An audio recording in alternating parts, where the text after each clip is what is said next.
MH for inviting me here to speak on income tax related amendment that has been brought through this Apnar Finance Act 2020. And I'm so happy to see my co-panelist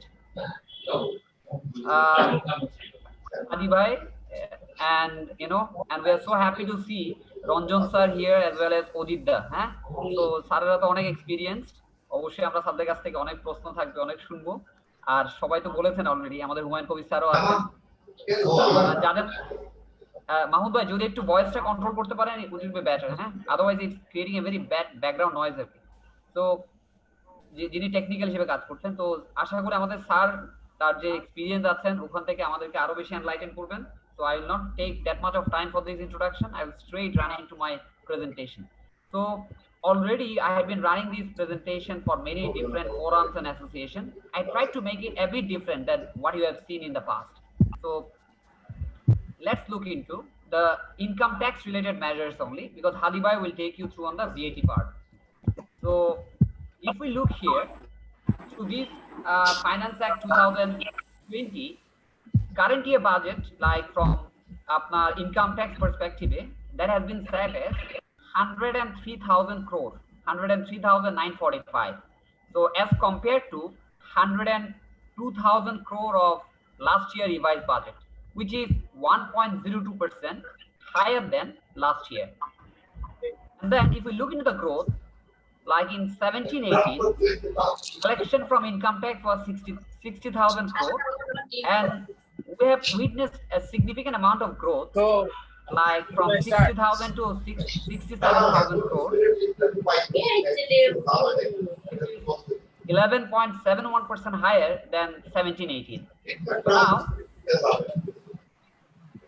this is one of the number that you have got in front of you, like 67,000 crore. Now question comes whether we can achieve. But the noise is too much actually. It's very interrupting. If we can somehow manage it again. আচ্ছা স্নেহাশিস, একটা কথা একটু ফাঁকে বলে রাখি।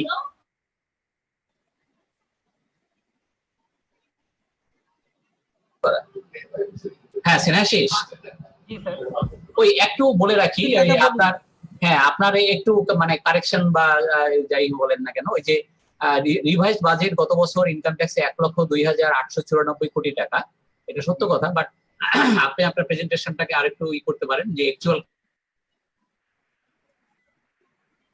এটা হলো যে আপনার 73,002 কোটি টাকা ইনকাম ট্যাক্স রিয়েল কালেকশন।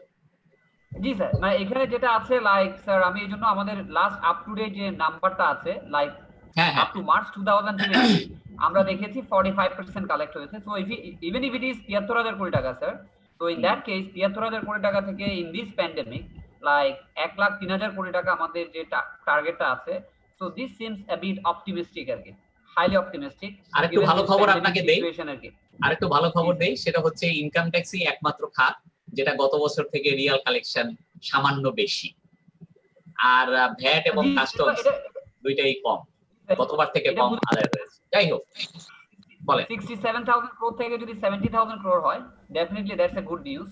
তো স্যার আমরা চিন্তা করছি like if this pandemic continuous, তাহলে আমরা আসলে সত্যিকার অর্থে মানে আমাদের 103,000 ক্রোর কালেকশনসটা একটু অপটিমিস্টিক বলে মনে হয় আর কি। তো লেটস মুভ ফরওয়ার্ড। তো then if we look into corporate tax related change, we know amader like for private limited company the rate has been slashed from up now 35% to 32.5%. This is definitely a very good move since the rate is being reduced after many years. So and this will definitely give certain relief to the private limited company. So now I made this presentation based on certain information what I've been discussing with our Humayun Kabir sir. So if I look into a comparison here, this is pre-COVID situation, and if I think post-COVID situation, what is going to happen? Say আমরা যদি দেখি if a company have got monthly transactions, আমরা monthly যদি দেখি যে তার যদি 5 কোটি টাকা যদি monthly import হয়, তার যদি ফিক্সড কস্ট থাকে 2.5 কোটি টাকা পার মান্থ, এবং সে যদি একটা মার্জিনাল প্রফিট মানে 10 কোটির মতো প্রফিট করে বছরে সে 100 কোটি টাকা সেল করে, what I did, I put the monthly figure here and the yearly figure here. তো যদি আমরা 100 কোটি টাকা বিক্রি করে যদি if they make a taxable profit of 10 crore, the company will have to pay 3.25 as taxes, আমরা যদি 32.5 এ যদি আসি, and then based on the income tax that is being collected under section 53, আমরা যদি 60 এর উপরে যদি আমি বেস ভ্যালু ধরি, 60 এর উপরে যদি 5% আমি যদি কালেক্ট করি, it comes like 3 কোটি টাকা, এখানে হয়তো 0.25 এর মতো নেট ট্যাক্স পেবল হয়, তো এখানে একটু 0.25 হবে। Now what is happening?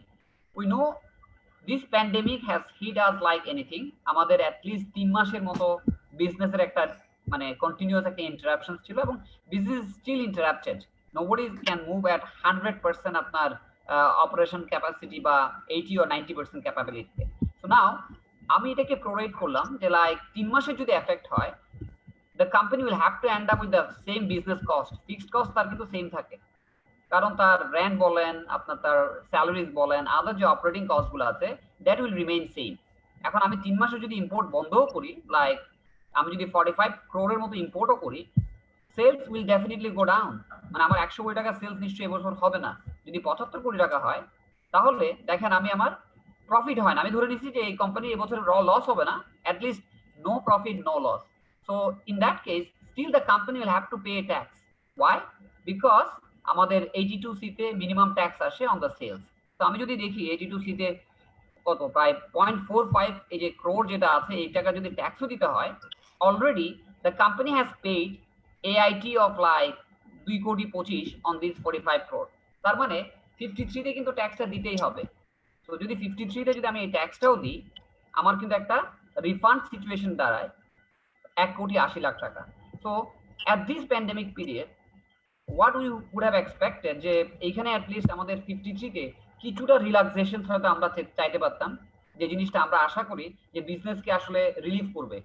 The yesterday we had actually had a presentation at ICAB where we have listened to the practices by developed countries.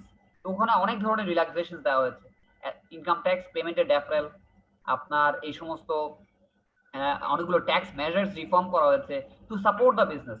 তো এই ধরনের যদি না হয়, তাহলে at the end of the day we know যে 1 কোটি 80 লাখ টাকা যেটা আমরা রিফান্ড দেখাচ্ছি, how difficult it is to create a refund from income tax department. So still আমি মনে করি this is some assumptions that we can take it forward, যে we can still speak to NBR what can be done to support our business. This is a very বলবো কি একটা assumption based একটা calculation, but I know many of the businesses are going to get hit. And then we know we are saying our rate has gone down. এখন question comes whether our rate is comparable with other developed বা আমাদের comparable economy অথবা the economy that we are competing with. If we look into the rate of Vietnam, the rate is 20%, and India কিন্তু এবছর রেটটা কমিয়ে দিয়েছে, for small company 25%, surcharge সবগুলো মিলে, আর যারা big company তাদের কিন্তু 30%. If we look into Indonesia is far more aggressive. তারা এই বছরের জন্য 25 করেছে, আগামী বছরের জন্য 22, তার পরবর্তী বছরে গিয়ে they will make it down to কত 20%. Look into Cambodia, Thailand, they have got 20% tax rate. Malaysia 24%, Philippines 30%, China 25%, Myanmar 25%. So now question still comes, যেহেতু আমরা জানি যে there is a famous আপনার proposition coming in, China plus 1. In this China plus 1, who is going to be one? এই ক্ষেত্রে the one who has got high competitive advantage not only from income tax, in case of doing businesses, they will definitely attract all those FDI. So in terms of CIT rate, still our rate is way high than other comparable economies that you can see from here, from this one slide. So I know the government has already taken some steps. এখানে high power একটা committee is working, আমরা আরো rate কি কমাতে পারি কিনা, let's see. And this is a very good move again, যে আমরা জানি income tax for government industry will remain fixed for next 2 years. We hope the SRO will be issued, আমি এখন SRO টা পাইনি, but at least this gives a sustainability. Since Ranjan sir is here, so we can have this discussion we had in the past. So sir যখন আসবে আমি স্যারের কাছ থেকে জানতে চাইবো, sir if we can have this sort of rate, advance rate basis, যে আমরা at least আগামী 2 বছর বা 3 বছরের জন্য এই রেটটা দিয়ে দিই, যদি 32.5 হয়, still we can say like 32.5 will remain fixed for next 2 to 3 years. Then we can plan for our businesses like the one that you have declared for RMG. So এরকম তাহলে হলো আমরা বিজনেস প্ল্যানটা আমরা ভালোমতো বানাতে পারবো। এন্ড যে কোনো ইনভেস্টর তারা কিন্তু তার রিটার্ন অন ইনভেস্টমেন্ট, আইআরআর সবকিছু ঠিকমতো কম্পিউট করতে পারবে। না হলে এই রেট ভলাটিলিটির কারণে আমাদের বিশাল ধরনের একটা পরিবর্তন চলে আসতে পারে। দেন this is another change where I can see like there are reflection of merits, honestly speaking. So from original finance bill to the finance act, there are certain changes that have been brought in. So এখানে যেটা বলছে, in case of import and export, if your declared transactions মানে যে ভ্যালুটা আপনি disclose করেছেন সেটার সাথে যদি অ্যাকচুয়ালি যদি ডিফারেন্স হয়, whatever the difference is, ওই ডিফারেন্সের উপরে 50% additional 50% tax imposed হবে। So this is very good in terms of if we say like to stop siphoning money out of the country, but still I have doubt. One doubt that I could not have clarified, যেটা আমার আজকে মনে হয়েছে, I was speaking to a few guys, like when we import goods specially, তখন দেখা যায় কাস্টমসের ভ্যালুয়েশনসের জন্য অনেক ক্ষেত্রেই তারা ভ্যালুটাকে ওভার করে দেয়। মানে আমরা যখন অ্যাসেসেবল ভ্যালুটা হায়ার হয় as compare to our invoice value, and a company need to pay all the duty based on that assess যে ভ্যালু আছে কাস্টমসের সেটা। তাহলে দেখেন, তার প্রশ্ন আসতে পারে যে আপনার হয়তো ভ্যালুয়েশনে আসছে, কাস্টমসের ভ্যালুয়েশন আসছে $1.5 লাখ, আর আপনি ইনভয়েস ভ্যালু ছিল $125,000। তো এখন company can file appeal against this imposition, but in that case তখন হয়তো প্রশ্ন আসতে পারে যে বাকি $25,000 কি আপনি আউট অফ দ্য ওয়েতে whether you have remitted, and তখন যদি ওই ডিফারেন্সের উপরে যদি 50% ট্যাক্স চলে আসে, it will be an extra burden for the company. And we'll also have to keep in mind there are certain goods where government has got minimum accessible value. আমি আজকে আলাপ করছিলাম যে একটা চকলেট আইটেম আছে যেটা হয়তো দেখা যায় যে যেখানে হয়তো $3.5 করে মিনিমাম ভ্যালু দেওয়া আছে, but the actual import value ওই চকলেটের লাইক $2.5। এখন আমাকে ডিউটি দিতে হয় কিন্তু $3.5 উপরে, আমার অ্যাকচুয়াল ভ্যালু কিন্তু 2.5। তো এখন যদি 3.5 আর 2.5 এর ডিফারেন্সের উপরে যদি 50% ট্যাক্স চলে আসে, কারণ এখানে তো customs law and income tax law is different, তো ওই জিনিসটা কিন্তু এখানে ঠিকভাবে ক্লারিফাইড হয়নি। So we believe that we will get certain clarification in the SRO, in the পরিপত্র, যেটা আমরা হয়তো এই ধরনের কোন কোন ক্ষেত্রে কি হবে সেটা গাইডলাইন হয়তো আমরা পাবো। Otherwise this mite lead to some arbitrary kind of practice, যেখানে হয়তো আমরা we cannot expect the assessing officer, they are so experienced in evaluating those cases.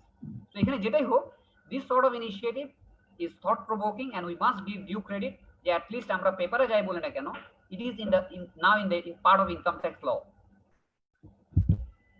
Then we all know এটা নিয়ে আমরা অনেক ফোরামে অলরেডি আলাপ করেছি। So like this is a forward looking kind of thing, like from 1st of July 2020 থেকে 30th June 2021 পর্যন্ত, if someone invests in our capital market and pays tax at the rate of 10%, no authority including anti-corruption commission, no authority can ask about the source of money. So this is one of the area where we can see you can pull some money, and we believe that the revenue collection that has been estimated will be contributed through this section 19(a). But I have also a doubt, like given this volatile capital market condition, as an investor, we are all professional here, are you going to put money into this volatile capital market? তো এই অবস্থায় আসলে আগামী এক বছরে company performance যদি ভালো না হয়, because if the company is not having good EPS, then if the company does not have good NAV, a potential investor, a prudent investor is not going to put money into those stocks. So in that case, এই ধরনের initiative হয়তো বা যে লেভেলে আমরা expect করছি সেই লেভেলে হয়তো রেভিনিউ জেনারেশনে হেল্প না করতে পারে। স্টিল যেহেতু আমাদের আসলে ট্যাক্স দরকার, it is an unprecedented measures, so let's see what amount is being collected from here. Then this is another year যেখানে আমরা বলেছে যে that we talked about the future thing, যে ফিউচারে আমি যেটা ইনভেস্ট করব সেটা। Now this 19 Penta-A talks about widening undisclosed money. I had several rounds of discussions with Ranjan sir, and he enlightened me with all his wisdom. Again and again, times and again, I bothered him too much. So এখানে যে জায়গাটা আছে, like if you have undisclosed property like land, building an apartment, or cash, FDR, saving deposit, or any savings instrument that was not disclosed. What is not disclosed means যে রিটার্নগুলো আপনি file করেছেন বা যে রিটার্নগুলো আপনি কি ফাইল করবেন, এখানে একটা টাইমলাইন কিন্তু দিয়ে দিয়েছে যে like return or revise return from 1st of July 2020 to 30th June 2021। তার মানে 30শে জুন যে রিটার্নটা আমরা দিব অন 30th November, আগের কোনো রিটার্নে যদি আনডিসক্লোজ থাকে কোনো land, building or cash in bank with the specified amount of taxes, you can legalize that money. This opens up a huge opportunity for income tax department for revenue collections। আমরা যেটা বুঝি, কারণ we know there are hell lot of মানে black money আমরা বা undisclosed property যে আমাদের আছে সেটা আমরা সবাই জানি। তো এখন আমি যে জিনিসটা চিন্তা করছিলাম, লাইক যারা 30শে জুন 2019 এর রিটার্নটা দিয়েছে, মানে দেওয়ার জন্য টাইম এক্সটেনশন দিয়েছিল 30শে নভেম্বরে, দিতে পারেনি কোনো কারণে, ডিসিটির কাছে সে হয়তো 2 মাস সময় পেয়েছিল, তো সেটা জানুয়ারি পর্যন্ত হয়। দেন জানুয়ারিতে গিয়ে সে আবার এডিশনাল কমিশনার থেকে আরো 2 মাস সময় পেয়েছে, এবং এই 2 মাস সময় পাওয়ার কারণে তার কিন্তু টাইমলাইন হয়ে যায় 31 মার্চ। সো 31 মার্চে যদি টাইমলাইন হয়ে যায়, এখনো কিন্তু সে রিটার্নটা দেওয়ার সুযোগ আছে উইথ দ্য স্পেশাল যে আমাদের অ্যামেন্ডমেন্ট যেটা এনেছে, লাইক 30th সেপ্টেম্বর পর্যন্ত আপনি এটা দিতে পারবেন। তো তার মানে স্যারের কাছে আমার একটু প্রশ্ন থাকবে, স্যার যখন আসবেন, যে তাহলে আমি যে 19-20 যে কর বৎসর বা অ্যাসেসমেন্ট ইয়ারে যদি আমার আগের বছরের কোনো আনডিসক্লোজ প্রপার্টি থেকে থাকে, তাহলে কি আমি এখন যে রিটার্নটা দিব, মানে যেটা টাইম এক্সটেনশন নেওয়া আছে, আমরা তো জানি 20-21 রিটার্নে দিতে পারবো, 19-20 হয়তো কি দেওয়ার একটা সুযোগ থাকবে। এই পয়েন্টটা আমি আশা করবো যে স্যার আমাদেরকে ক্লারিফাই করবে। এন্ড দেন সেকেন্ড যে বিটটা আছে, অনেকে বলছে আমাদের data about collection from this undisclosed money আসলে অনেক লো, মানে খুব কম অ্যামাউন্ট মানুষ হোয়াইট করেছে, because they were afraid of all those মানে লিগ্যাল অথরিটি। কারণ ইফ ইউ লুক ইনটু 19 প্যান্টা বি যেটা আমাদের এখন আছে, ওখানে কিন্তু কিছু স্পেসিফিক ক্রাইটেরিয়ার কথা বলা আছে, যে লাইক ইলিগাল মানি আপনি ইউ ক্যানট হোয়াইটেন, এটা undisclosed money you can whiten, and only tax authority will not question, but other authority can ask question. Also, the cost of whitening the money was higher. If you look into India perspective, India te whiten korte giye above 45% tax surcharge and dite hoy, and then you will see India te kintu whitening ta khub beshi hoy na. If you look into Pakistan perspective, I should not compare our country with Pakistan. Pakistani dekhben onek beshi whiten hoy, ki jonno because cost of whitening the money is very low, 4%. So এখন we believe হয়তো NBR চিন্তা করেছে যে না, normal ওয়েতে যে whitening করা এটা যে কস্ট, তার চেয়ে হয়তো 10% দিলে বা স্পেসিফাইড অ্যামাউন্টে দিলে পিপল উইল ফিল এনকারেজড। তো অনেক ডেটা বলে, বাট এটা অবশ্যই মানে মেধার দাবিদার, যেহেতু কস্টটা কমিয়ে দিয়েছে, we can expect some tax to be collected in coming year. Again, this is one of the area যেটা নিয়ে আমরা অনেক বলেছি, like what is the rationale of reducing the corporate tax rate if ultimately my effective tax rate goes up? So there are two changes that will affect our effective tax rate. One is the cap on promotional expenses, and bolbo je lowering the level for foreign traveling expenses. So as per the earlier law, there was no cap in terms of promotional expenses admissibility. Now with this Finance Act, a company can claim only 0.5% of their turnover as an admissible promotional expenses. So now this is going to affect the business like anything. Every day we are receiving calls from numerous companies, from numerous forums. I know already you have seen this calculation in many different ways in newspaper and everywhere. Again, just to reiterate, এখানে promotional expenses এর একটা definition তো একটা দেওয়াই আছে, সেটা আমরা আবার পড়বো, অসুবিধা নেই। বলতে promotional expenses বলতে, promotional expenses mean any expenses by way of giving any benefit in kind or cash in any other form to any person, আমাদেরকে পড়তে হবে to any person for the promotion of business, for the promotion of business, মানে আমরা ক্যাশে or কাইন্ডে যাই দি না কেন, for the promotion of business will be considered as a promotional expenses। এটা হচ্ছে ডেফিনিশন। সো নাও আমরা এই হাইপোথেটিক্যাল এক্সাম্পলে যদি দেখি, যদি একটা কোম্পানি টার্নওভার 100 কোটি টাকা হয়, 100 crore, and then promotional expenses যদি 6% হয়, আর যদি 0.5% আমি পাই, 50 লাখ টাকা পর্যন্ত ক্লেম করতে পারবো admissible expenses, and then 5.5 crore will be considered as inadmissible। তার মানে 2% প্রফিটেবিলিটি হলে, if a company earns 2 কোটি টাকা profit, they will end up paying 2 কোটি 44 lakh as taxes, so which is more than their profit। And then company profitability যদি এক্সট্রিমও হয়, 30% হয়, তাদের effective tax rate হয়ে যাবে 38.5, because they will have to pay not only 9.7 but also the additional key inadmissible expenses এর উপরে যে টাকাটা দিতে হবে, সব মিলিয়ে 11.54। so this increases their effective tax rate by 6%। তার মানে 32.5% আসলে রেট আমরা বলছি, এই রেটটা রিয়েল না। so again we will have to explain to investors, owners যে আমার ট্যাক্স চার্জ বেশি কেন। so now এখানে একটা এক্সাম্পল আমি আগেও দেখিয়েছি, this is for a listed company. তাদের গত বছর, এটা একটা ফার্মাসিউটিক্যাল কোম্পানি আর এটা একটা টেলিকম কোম্পানি। গত বছর ফার্মাসিউটিক্যাল কোম্পানির টার্নওভার যা ছিল আমি ধরে নিচ্ছি এবছর টার্নওভার সেম, প্রমোশনাল এক্সপেন্সেসও সেম। গত বছর যেহেতু আমাদের কোনো সিলিং ছিল না, 246 crore was considered as an admissible expenses. And then এই বছর যেহেতু টার্নওভার হচ্ছে কত 2180 কোটি টাকা, 0.5% কাম 10 কোটি টাকা, তার মানে 235 কোটি টাকা will be considered as an inadmissible expenses under section আপনার কত 30P। তো এখন এটা গার্মেন্টস হোক নন গার্মেন্টস হোক কিছু যায় আসে না, সবাইকে কিন্তু আপনার তার রেগুলার রেটে ট্যাক্স দিতে হবে। তো ওর জন্য যেহেতু it is a listed company, they will have to pay 25% tax on this 235. For a telecom company whose tax rate is 40%, they will have to pay additional taxes of on koto 85 crore. 40% of 85 crore is going to come as an extra tax bill. চিন্তা করেন এই listed কোম্পানিগুলো tax charge যদি বেড়ে যায়, তার EPS কিন্তু significantly drop করবে। সিগনিফিকেন্টলি ড্রপ করলে this is going to add extra burden to our capital market too. Now what is new, আমি যদি দেখি, I try to look into the related regulations. এই জিনিসটা হয়তো আপনারা আগের স্লাইডগুলোতে হয়তো দেখেন নাই। এখানে এই প্রমোশন বলতে আসলে কি ধরনের বোঝায়? প্রমোশনের ক্ষেত্রে since we work with the business, there are many different kind of promotion. Say you are selling goods to a distributor and there are sub distributor, you have retailer. So আমরা যখন দেখি এই যে আমি আমার ট্রেডকে অগমেন্ট করতে, আমার sales ফোর্সকে যদি আমি মোটিভেট ইনসেন্টিভাইজ না করি, তাহলে আমার কিন্তু বিক্রি বাড়ে না। তাহলে আমরা অনেক ধরনের ফ্রি গুডস দিতে পারি, অনেক ধরনের ইনসেন্টিভাইজের জন্য আমরা পেমেন্ট করতে পারি। সো ইন দ্যাট কেস আমরা যেটা ট্রেডের জন্য খরচ করি সেটা ট্রেড রিলেটেড এক্সপেন্সেস হিসেবে আমরা যাই।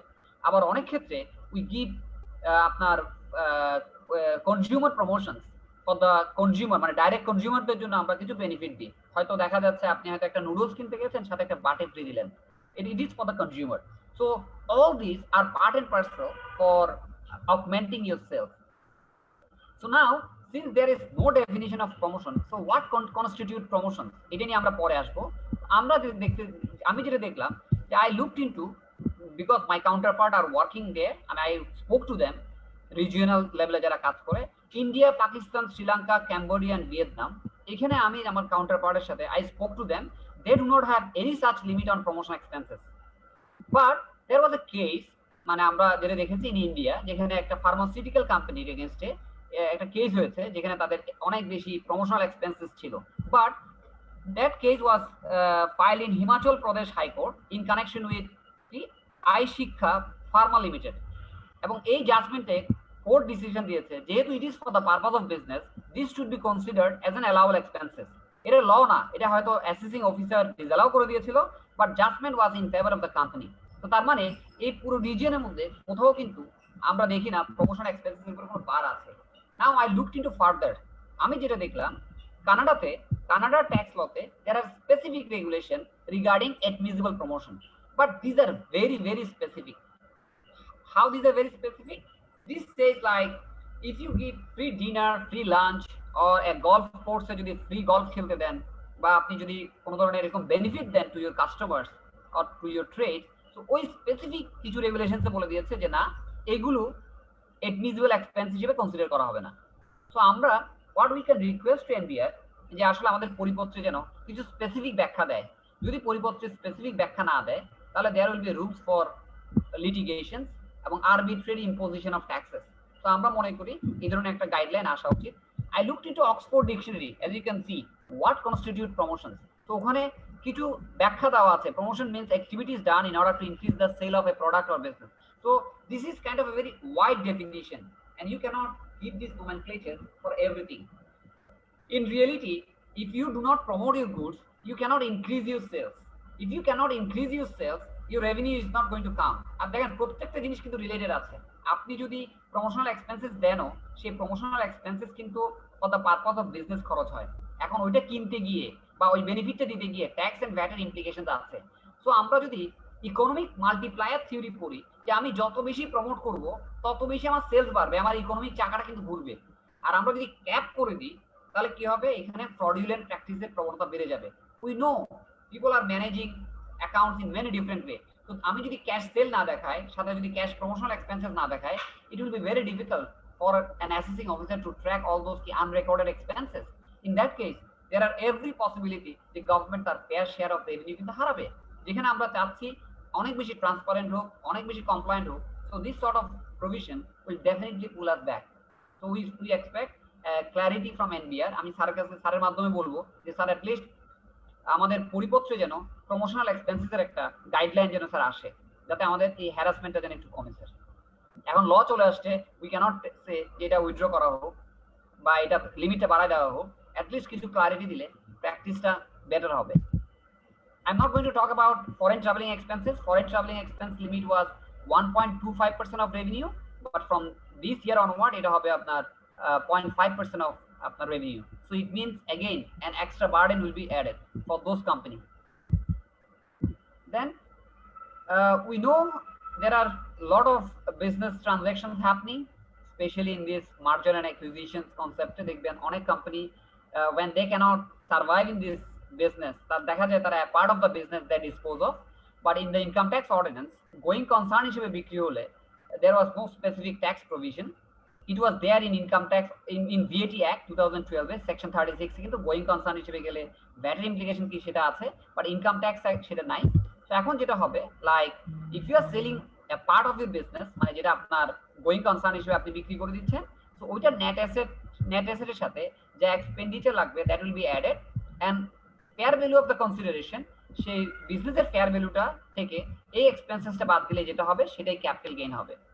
So as I can give you an example, if a company is running hatchery, poultry or dairy businesses, if they would like to discontinue the dairy businesses, তাহলে আমি ডেইরি বিজনেসের net asset নিব, তার সাথে এই বিজনেস ট্রানজাকশনটা করতে গিয়ে যে এক্সপেন্ডিচার লাগে সেটা অ্যাড করব, আর কাস্টমারের সাথে যে প্রাইসটা এগ্রিড হয়েছে যেটা আমি বলছি fair value of the money, সেই ফেয়ার ভ্যালু থেকে এই কস্টটা বাদ দিলে যেটা হবে সেটার উপর ক্যাপিটাল গেইন ট্যাক্স হবে।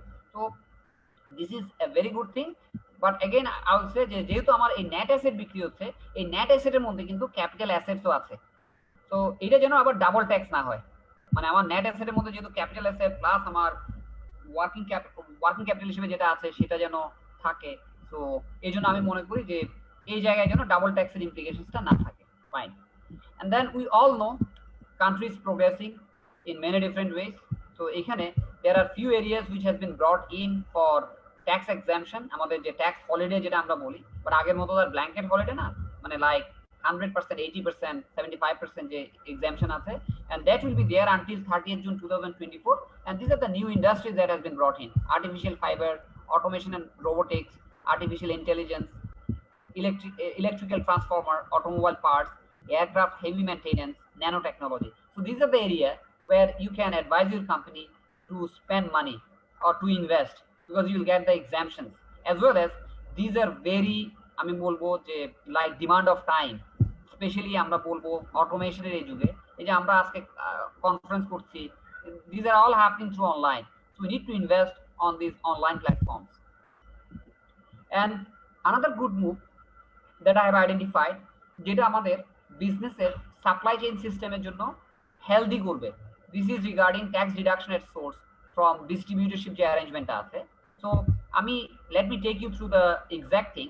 লাইক এখন আমরা যে এক্সাম্পলটা দিই, like Unilever they have sold certain goods to their distributor, এবং আমরা যদি জানি যে 53E3 তে বাই সেল মডেলে গেলে 5% into 5% ট্যাক্স হয়। তো এই ক্ষেত্রে ইউনিলিভার কালেক্টস 0.24 টাকা taxes from the distributor, which is the distributor's tax. Now this distributor sold those goods at 98 টাকা, আমরা যেটা যদি যাই সেটা সে স্বপ্নকে বিক্রি করলো। স্বপ্ন কি করবে, as per the income tax ordinance section 52, ধরে নিলাম তার সাপ্লাইটা 2% রেটে পড়ে, সে 98 এর উপরে 2% ট্যাক্স কাটবে, কত হবে 1.96, and then যেহেতু 0.24 has been collected, the concerned আপনার যে শপ আছে সে কি করবে 1.72 টাকা কালেক্ট করবে, কারণ অলরেডি 0.24 কাটা হয়েছে। So now with this new change, স্বপ্ন or Minabaz or whoever is there, they will only collect 0.09 of the taxes. So this is a very good relief in terms of our আমি বলবো যে retail বিজনেসের জন্য। এবং retail বিজনেসকে আমরা যত বেশি এনকারেজ করতে পারবো তত বেশি আমরা ট্রানজাকশনটাকে ট্র্যাক করতে পারবো, কারণ এখন আমরা ম্যানুফ্যাকচারের পরে আমরা আর কোনো কিন্তু কি ট্রানজাকশন ট্র্যাক করার কোনো সিস্টেম নাই, and almost all of them use ECR. So এটা ট্যাক্স এবং ভ্যাট দুটাই কালেকশনসে আমি মনে করি একটা গুরুত্বপূর্ণ ভূমিকা রাখবে। Then deduction of tax from local letter of credit. তো আমরা যদি যেটা দেখি যে আমাদের 52U তে যেটা ছিল যে if you buy essential goods like sugar, potato, maize through local LC, as per the earlier act, ওখানে ছিল bank will not deduct any taxes. However, there was a condition in section 52U4 যে bank না কাটলেও you will have to deduct tax under section 52. So essential goods এগুলো transactions value তো অনেক high. So in that case যদি company এটা না কাটতো expenses ডিজালাও হয়ে যাওয়ার চান্স থাকতো. So highest rate was 5%. Now that 52U4 has been eliminated. Now you can now the bank will only deduct 2% taxes. So you know, my request to all of you would be, if you can encourage these transactions through banking channel, then you can save 3% of the taxes. Why I'm saying that you can save taxes? Because ultimately we know, for the sake of compliance, a company who is purchasing the goods, ultimately the loads are being shifted to them to remain compliant. So by doing this, at least you can save 3% of taxes, which is huge. I know আমাদের হুমায়ুন কবির স্যারও এই বিষয়টাতে বলবে, but again law is already there. Now approved pension fund and gratuity fund থেকে যদি আপনি টাকা পান, তাহলে একমাত্র সেই গ্র্যাচুইটিটা 2.5 কোটি টাকা পর্যন্ত ট্যাক্স এক্সাম্পট হবে, otherwise it will B tax in the hands of employee. তো এখন অ্যাপ্রুভালের জন্য আমরা যদি যাই, তো অ্যাপ্রুভাল তো is a normal regulatory process. আমার স্যারের কাছে আরেকটা প্রশ্ন থাকবে, এই প্রশ্নটা আমরা অনেক ফোরামে করি, যে এই যে আমাদের ফাইন্যান্স অ্যাক্টে যে পরিবর্তন আছে, আমরা জানি যদি আমরা ফাইন্যান্স অ্যাক্টটা দেখি, ওখানে বলেছে শুধুমাত্র রেট যেটা আছে সেই রেটটা এই বছরের জন্য অ্যাপ্লিকেবল হবে। তাহলে আমরা এই যে প্রভিশনসগুলো আছে, এই প্রভিশনসগুলো আমরা কি অ্যাসেসমেন্ট ইয়ার 2020-21 এর জন্য অ্যাপ্লিকেবল দেবো, নাকি আমরা এটা পরবর্তী বছরের জন্য ধরবো? কারণ অলরেডি এটি কিন্তু একটা বলবো অলরেডি গন কেস, মানে আমরা যে সময় আইনটা এনেছি ওই সময় একটা কোম্পানির পক্ষে আসলে গ্র্যাচুইটি ফান্ড অ্যাপ্রুভ করারও কিন্তু কোনো সুযোগ ছিল না। এবং এখনো যদি যান, লাইক ফুল কোর্স কিন্তু ট্রানজাকশন শুরু হয়নি, গেলে দেখবেন যে অফিসের মধ্যে হয়তো অফিসাররা আসছেন 2 ঘন্টা বা 3 ঘন্টার জন্য with life risk, thanks to them, but again things are not being processed in a very easier way. হ্যাঁ, যেখানে এনবিআর এর স্পেসিফিক টাইমলাইনে আছে it takes around 45 days একটা টাইম লিমিট দেওয়া আছে for application and approval. So in this case at least এই জিনিসটা যদি আসে যে 30 জুন 2020 এর মধ্যে যারা পেয়েছে তাদেরকে যেন অ্যাট লিস্ট আগের আইন দিয়ে যেন এক্সাম্পশনটা দেওয়া হয়, সামনের দিক থেকে যেন আমরা এটাকে ট্যাক্সেবিলিটিতে আনতে পারি যদি সেটা অ্যাপ্রুভ না হয়ে থাকে। So that's all about from corporate tax. Personal tax I'm not going to spend too much time, and in this forum you must appreciate the fact যে এখন আমাদের যার ট্যাক্স যাদের ইটিন আছে তাদের অলমোস্ট প্রত্যেককেই ট্যাক্স রিটার্ন দিতে হবে, except for 2 cases, যাদের those who have got credit card but they do not have any income, or those who are selling land but they do not have any other income. Other than those, আমি মনে করছি যে আমাদের যে 4.5 million যে ইটিআইন holder আছে almost সবাইকেই tax return দিতে হবে। So this will increase the compliance. At least আমরা দেখতে পারবো আমার পাশে একজনের ইটিন আছে, সে ট্যাক্স রিটার্ন দেয় না, আমাকে রিটার্ন দিতে হয়। হ্যাঁ, এখন যদি কমপ্লাই না করে তাহলে আপনি বুঝবেন কিভাবে যে তার আসলে অ্যাসেট, লায়াবিলিটি বা ইনকামের মুভমেন্টটা কি হচ্ছে। And then we all know about the changes. So the most important change is the slab has increased, যে আমার যেটা আছে 2.5 লাখ থেকে 3 লাখ হয়ে গেছে, and a 5% rate band has been introduced instead of 10%. এটার জন্য আমরা অবশ্যই স্যারের প্রতি কৃতজ্ঞ। আমরা এটা নিয়ে অনেক বলেছি স্যারকে বিভিন্ন ফোরাম থেকে। তো 5% আসছে, and then highest amountটা যেটা আমাদের ট্যাক্স হতো 30% রেটে, সেটা এখন 25% রেটে হবে। So this gives a significant relief for the high end taxpayer. For women, the existing facility will continue.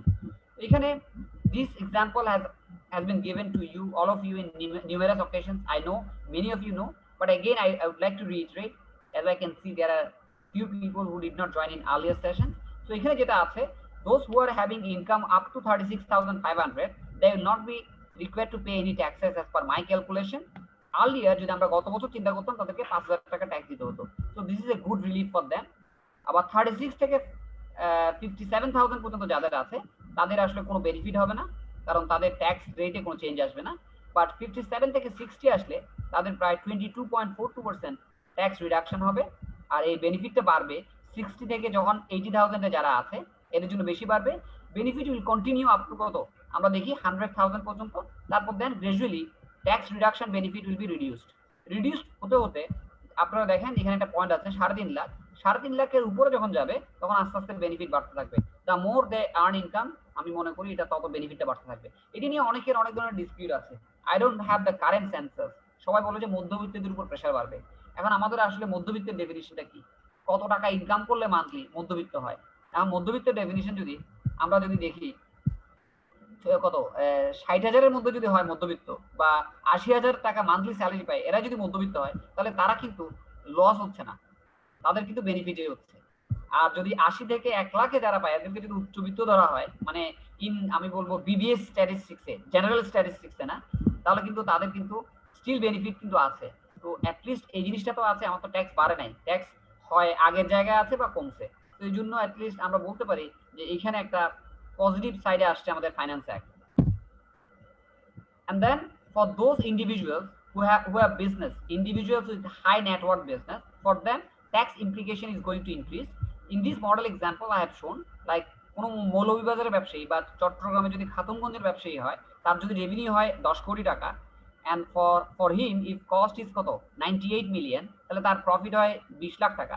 এই 20 লাখ টাকার উপরে তাকে 2,45,000 টাকা ট্যাক্স দিতে হবে as per the current law আমার যেটা ছিল। হ্যাঁ, সো এখন এবারে যে পরিবর্তনটা আসছে সেখানে হচ্ছে যে ইন্ডিভিজুয়ালের ইনকামকে মিনিমাম ট্যাক্সের আওতায় আনা হয়েছে 82C তে। সো ইন দ্যাট কেস 10 কোটি টাকার উপরে তাকে 0.5% ট্যাক্স দিলে তাকে কিন্তু 5 লাখ টাকা ট্যাক্স দিতে হয়। তো আগে যেখানে 2,45,000 টাকা ট্যাক্স দিত, এখানে তাকে 5 লাখ টাকা দিতে হবে, যেটা হচ্ছে কি 2,55,000 টাকা বেশি। So if you are handling high net worth individual, for them this is going to have a big impact, কারণ অলমোস্ট 100%-এর উপরে তার ট্যাক্স লায়াবিলিটি কিন্তু বেড়ে যাচ্ছে। সেটা একটু তাড়াতাড়ি করবেন কি? হ্যাঁ, this is my last slide. And government has also given a very motivating benefit is like আমরা জানি আমাদের ট্যাক্স রিটার্ন ফাইলিং তো 4.5 মিলিয়ন যে ইটিআইন হোল্ডার আছে তাদেরকে যদি সবাইকে ট্যাক্স রিটার্ন দিতে হয়, হিউজ ইনফরমেশন দিতে হবে, কারণ আমাদের ট্যাক্স রিটার্ন অনেক বড়।